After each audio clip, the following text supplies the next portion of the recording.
Venezuela ha sido la jugada propagandística más elaborada que ha hecho la derecha para sustituir al enemigo soviético. Claro, una vez disuelta la Unión Soviética.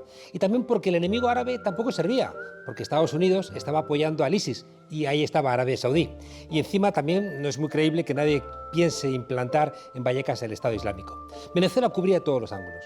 Era un país latinoamericano que había desobedecido a los Estados Unidos, creando la UNASUR, queriendo pagar el petróleo en otra moneda que no fueran dólares. Hacía políticas de izquierdas en mitad del neoliberalismo, ganaba elecciones y encima había organizado lo que Estados Unidos entendía que era su patio trasero para entregar la soberanía a los países. Demasiado. Lo triste es que la Unión Europea y el Gobierno de España han acompañado los planes de los corruptos en Estados Unidos, en América Latina y también en Europa. Porque todos los que han atacado a Venezuela, partidos y gobiernos, han estado marcados por la corrupción. Toda esta peripecia la ha atravesado Mario Isea, embajador de Venezuela en el Reino de España y que acaba de cumplir su misión en nuestro país. Ingeniero químico de profesión, fue uno de los padres de la Constitución, que está en vigor desde el año 99. También participó junto a Hugo Chávez en la fundación del Partido Socialista Unido de Venezuela, allá por 2007. Diputado de la Asamblea Nacional, fue miembro de la Comisión Permanente de Energía y Minas, desde donde participó en el rescate del petróleo para recuperar la soberanía nacional. 8 años de embajador en tiempos difíciles. Embajador, un saludo y bienvenido a La Frontera. Gracias, Juan Carlos. Embajador, déjeme preguntarle, en 2014, 6 meses antes de su abdicación, Juan Carlos I entregaba unas cartas credenciales a 17 embajadores nuevos, entre ellos a un maracucho. ¿Cuánto ha cambiado España, ¿no?, en estos 8 años? Sí, yo recuerdo mucho ese día, ¿no? Porque no hubo el protocolo típico, ¿no?, del carruaje, ¿no?, para trasladar al embajador. El rey Juan Carlos venía de una intervención quirúrgica, en fin. Yo había esperado varios meses por el sonado caso del avión de Evo Morales, ¿no?, a quien mando un fuerte abrazo desde aquí.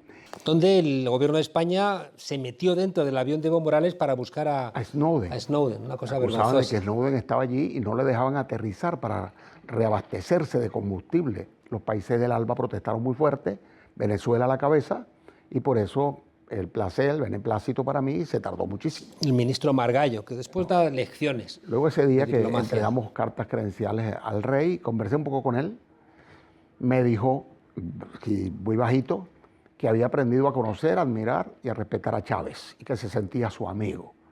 Yo le dije que yo venía a pasar páginas y a ayudar a mejorar las relaciones entre nuestros dos países, entre los dos estados, y él me contestó con qué elegancia, refiriéndose al traje típico de Venezuela, que es el liqui-liqui. Y eso recorrió el mundo como noticia. Yo pensé que era un augurio de que íbamos a tener años tranquilos en el futuro y no fue así. No fue así, no fue así. ¿Cómo están ahora mismo las relaciones entre Venezuela y España? Bueno, creo que puedo hablar de ello, que no estoy ya como embajador, porque es público, noticioso, notorio, etcétera, conocido, que las relaciones son difíciles, porque la Unión Europea, ¿no?, reconoce a un individuo que no tiene cualidad legal constitucional como presidente encargado, es el caso Guaidó, y no termina de reconocer a nuestro gobierno, desconoció la reelección del presidente Maduro, anuncia en conjunto España con la Unión Europea que no reconocerá las elecciones parlamentarias, lo cual es muy lamentable, porque todos saben que las elecciones en Venezuela se realizan con mucha calidad democrática y con un sistema electoral a prueba de balas, ¿no? Está demostrado y testificado por personeros como Carter, comisiones del Congreso de España, para ustedes contar la calidad de ese sistema electoral. Y el desconocimiento de las elecciones de Maduro y desconocimiento de las elecciones parlamentarias obviamente obedecen a una programación de los Estados Unidos con esta política de cambio de régimen. Es decir, cambiar el gobierno para poner un títere. No les ha resultado completo con Guaidó, que ha sido un gran fracaso, pero lo siguen intentando de cualquier manera. De modo que deslegitimar lo constitucional, lo legal, las elecciones presidenciales, al presidente Maduro no reconocerlo, no reconocer las elecciones parlamentarias, forma parte de ese plan que nosotros aspiramos que se reconsidere por parte de España, por parte de Europa, porque es demasiado evidente que ha fracasado, que no han conseguido su propósito con todo lo que han intentado dentro de Venezuela y fuera de Venezuela. Usted acaba de publicar en el Diario Público un artículo que a mí me parece muy contundente, porque claro, el Grupo de Lima es quien se arroga la capacidad y la determinación de acabar con el gobierno de Maduro. Y cuando uno hace un repaso de los gobiernos que estaban en esa operación, me parece que no pueden dar muchas lecciones de nada a nadie. Sí, realmente es irónico, ¿no? Es paradójico. Daría risa si no fuese tan serio que se ha utilizado al Grupo de Lima como un ariete contra Venezuela. Con el fracaso en la OEA del intento de aplicar la Carta Democrática contra Venezuela para justificar una intervención internacional. Porque no obtuvieron los votos. No tenían los votos, ¿no? A pesar de las presiones de Estados Unidos. Inventaron entonces un subconjunto multilateral. Sustrajeron a 17 gobiernos que seguían las políticas de los Estados Unidos. Ellos decidían entonces por unanimidad, al margen de la normativa de la propia OEA, sanciones contra Venezuela, convocar intervenciones, desconocer al gobierno, las elecciones inmediatamente en avanzada de la política norteamericana. Se prestó ese Grupo de Lima entonces para llamar a intervenciones, para desconocer elecciones, pero la cualidad de quienes dirigen ese grupo comienza porque uno siente dolor. Antonio José de Sucre, gran mariscal de Ayacucho, segundo de Bolívar, libertó, fue el que capitaneó las tropas para libertar al Perú. Y Lima, su capital, le da el nombre a ese grupo que ahora es un cartel. Veamos un repaso rapidísimo. Si pasamos por Cholo Toledo, por Alan García, por Kuczynski, ahora por Vizcarra y antes que el Fujimori, que tenemos allí una colección de corruptos, de personas que gobiernan contra sus propios pueblos, ¿no? Si vemos a Colombia, otro de los países más activos, Uribe, Santos, en el camino, que bueno, un premio Nobel de la Paz que de verdad no termina de demostrar si se lo merecía, ¿no? Duque, con más de 1000 dirigentes sociales y guerrilleros asesinados, más de 30 masacres colectivas desde que se firmaron los acuerdos de paz hasta el mes pasado. Si pasamos por Brasil, Bolsonaro, misógeno, homófobo, bueno, pare usted de contar todo, xenófobo, etcétera, todo lo que Bolsonaro hace, y ahora perdió su encaje con Trump. Las barbaridades que hace Bolsonaro, cómo está ese pueblo con la pandemia abandonado a su suerte. Paradójicamente, la mayoría de los países del Grupo de Lima son los que tienen las peores cifras en ataque a la pandemia. Y los países del ALBA son los que tienen las mejores cifras, los que están más activos. Cuba, Nicaragua y Venezuela, por ejemplo, ¿no? Destaca allí también el hecho de que Chile, sacudido en 2019 por varios meses de protestas colectivas, con 40 personas que perdieron los ojos por la represión brutal 400. de Piñera, 400 personas, un montón de presos políticos que todavía están presos. Se vio obligado ese gobierno, después de una huelga general muy prolongada, a aceptar que se hiciera un referéndum para ver si se puede abrir un proceso constituyente, a regañadientas, en contra de su voluntad. De modo que todo lo que vemos en esos Guatemala países, y Honduras, en el eje centroamericano, Honduras, que viene de un golpe de Estado, fraude, vinculaciones del narcotráfico de la familia presidencial, Guatemala, una seguidilla de deposición de presidentes y vicepresidentes corruptos. ¿Qué queda allí? Sí, o los golpistas directos de Bolivia contra Evo Morales. Ese Grupo de Lima conectó, y la Unión Europea lamentablemente de alguna manera vaciló y nos condenó, ¿no? Y estaba estabilizando relaciones con ese gobierno dictatorial boliviano. La contundente victoria del MAS sin Evo de candidato fue el desmentido más claro a Almagro y a la OEA de que en Bolivia no hubo ningún fraude. Están cambiando las cosas para bien en América Latina, se están moviendo los pueblos. Están viendo que a pesar de la mediática infernal, de la campaña mediática infernal, los pueblos están viendo quiénes son realmente los enemigos, los que los agreden, de dónde vienen las medidas coercitivas unilaterales, las sanciones, los bloqueos en tiempo de pandemia contra nuestros pueblos, mientras que aprueban ayudas para los gobiernos del Grupo de Lima. Tenemos entonces un movimiento en América Latina respondiendo precisamente a estos gobiernos que quisieron agredir e incluso fomentar una invasión de Venezuela, con el apoyo sobre todo de los Estados Unidos, ¿no? Vemos al mismo tiempo una disolución de buena parte de estos gobiernos que están viendo cómo electoralmente o con sus pueblos en las calles pierden pie. Y vemos al mismo tiempo que Joe Biden sustituye a Trump. ¿Se abren nuevas posibilidades para el conflicto en Venezuela para encontrar una solución pacífica? Yo creo que sí.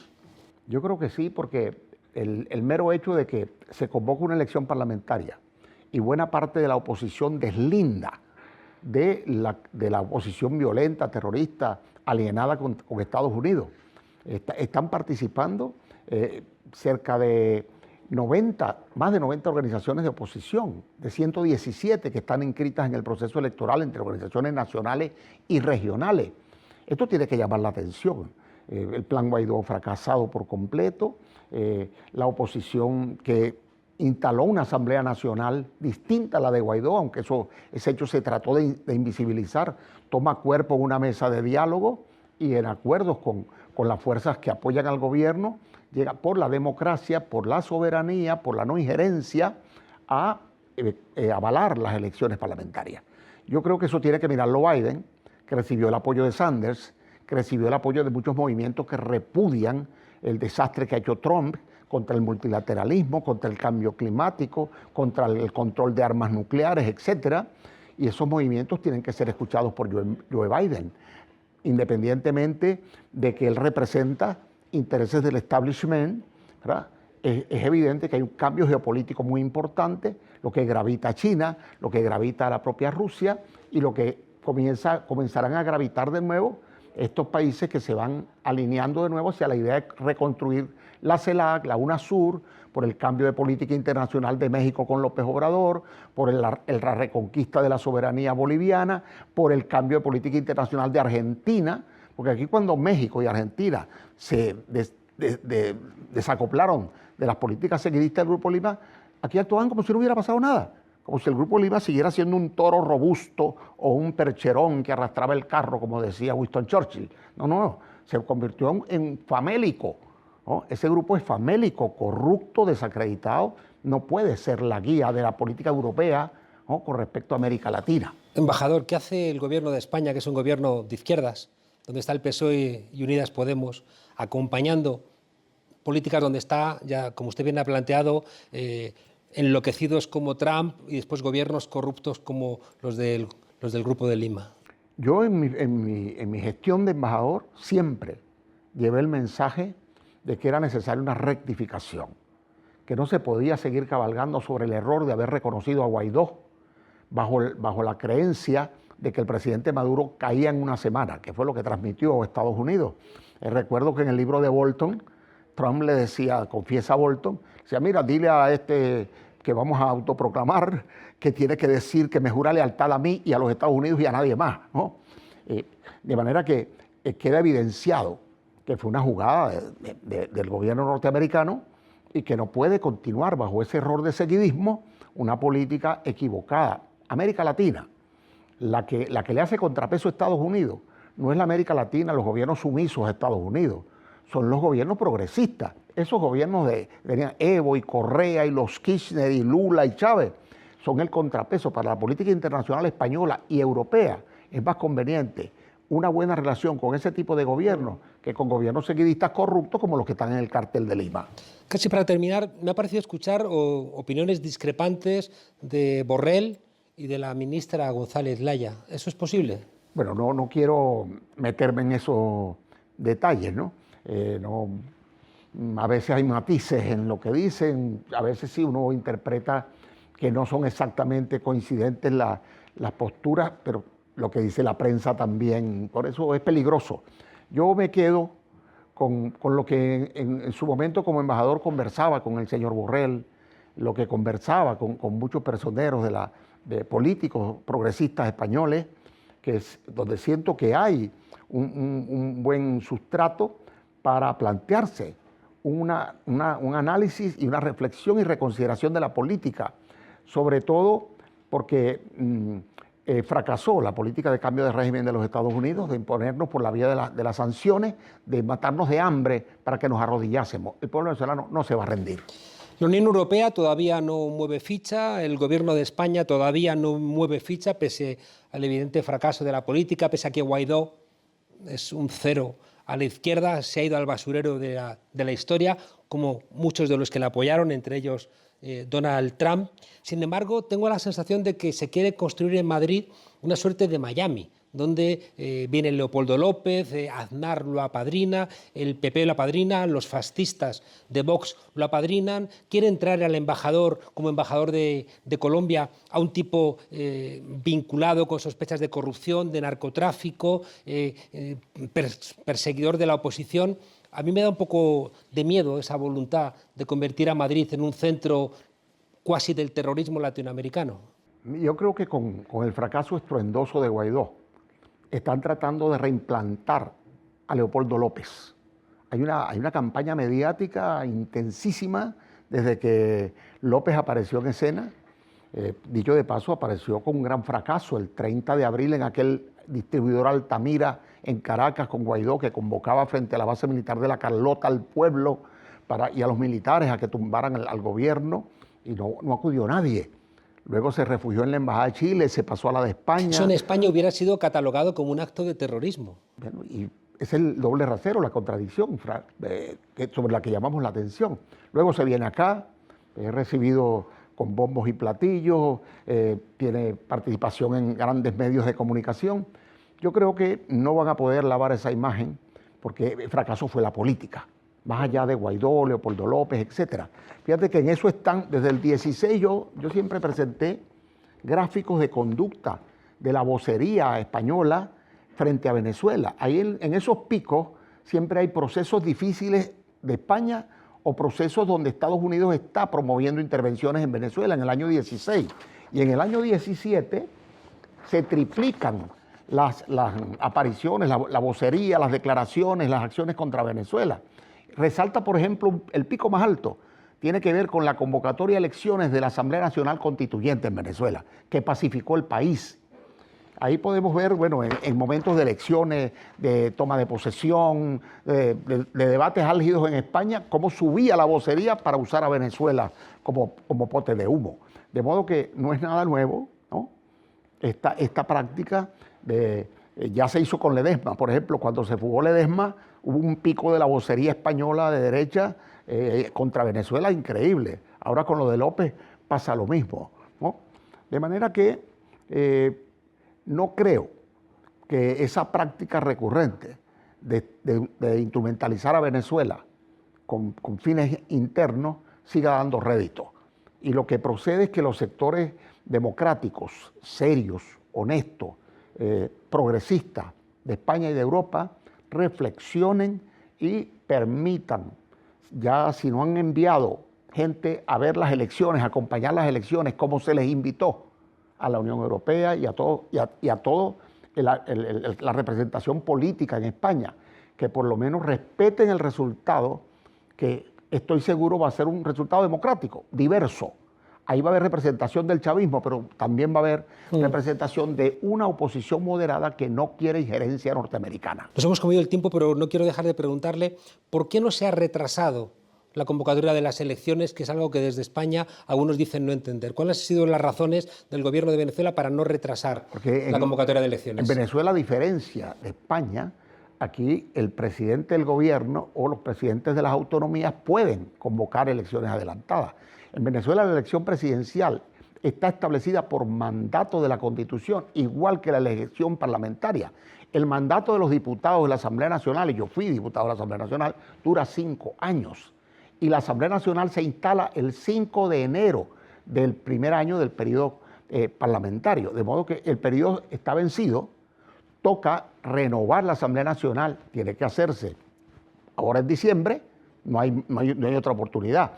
Si se le pedía al presidente Maduro que la aplazara unilateralmente, estaría violando la Constitución. Lo querían poner, es una trampa, a violar él mismo la Constitución, ¿no? Él anunció desde hace mucho tiempo, miren, vamos a respetar la Constitución, las elecciones van porque lo dice la Constitución, no porque son elecciones convocadas por Maduro o por el régimen. Las convoca el Consejo Nacional Electoral por mandato constitucional y en el marco de las leyes electorales vigentes en Venezuela.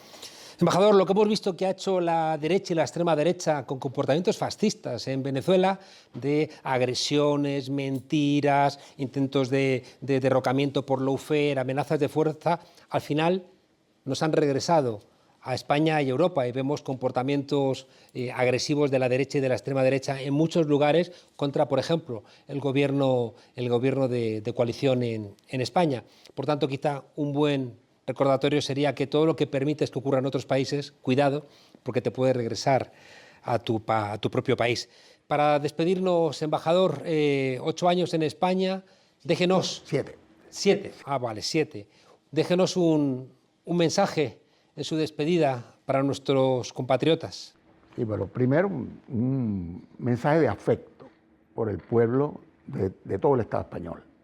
Yo siento interactuando tanto tiempo con distintos colectivos sociales, culturales, políticos, trabajadores, trabajadoras, en la ciudad, en el campo. Yo recorrí toda España casi completa muchas veces y lo que recibí del pueblo llano fue solidaridad y comprensión cuando le explicábamos la realidad más allá de la ofensiva mediática. Yo aspiro que superen el tema de la pandemia, yo aspiro que logren avanzar en transformaciones de beneficios socioeconómicos para la mayoría, para todos, más allá de que la ultraderecha en el mundo sigue intentando arrebatarle los derechos a la gente. Que no ocurran esas cosas que denunció Fundalatin, por ejemplo, que es una ONG acreditada ante la ONU, sobre la protesta en Venezuela, que se dice que tienen derecho a protestar violentamente contra los gobiernos progresistas, pero cuando protestan contra gobiernos de ultraderecha represivos son catalogados de terroristas, ¿no? Y en Venezuela son catalogados de patriotas los que desatan tanta violencia, hasta queman personas vivas. Esto lo denunció Fundalatin en la ONU y bueno, no ha tenido mucha cuidado. Que no pase eso en España, que no pase eso en Europa, que puedan vivir en paz, que haya respeto entonces entre todos ustedes y también que respeten la soberanía y la dignidad de nuestros pueblos de América Latina, ¿sí? Y convivamos para progresar frente a los que realmente son los enemigos de la humanidad. Embajador, muchas gracias por su tarea durante estos 7 años en España y mucha suerte en los nuevos cometidos que seguramente le esperan en Venezuela. Amén. Yo voy satisfecho de haber trabajado con dignidad, con hidalguía, como decía una vez en un plató donde estaba uno de los periodistas de aquí de Público, y aspiro que realmente pueda ahora, en la tarea que me toque, si me asignan alguna nueva responsabilidad pública, y si no, en donde siempre he estado, con mi pueblo, en la calle, cuando estaba en la universidad como docente, en la cultura, en el deporte, en la lucha social sobre todo. Que así sea. Un fuerte abrazo.